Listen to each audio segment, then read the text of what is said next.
We needs S8 jaw and 2.0mm cutter to create LX80 from LXP90.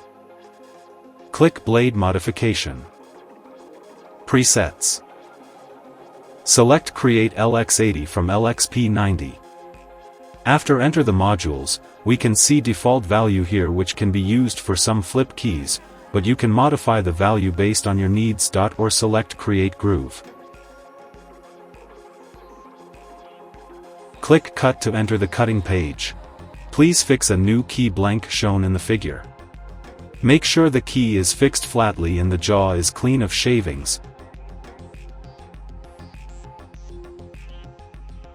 Then click Cut to start cutting.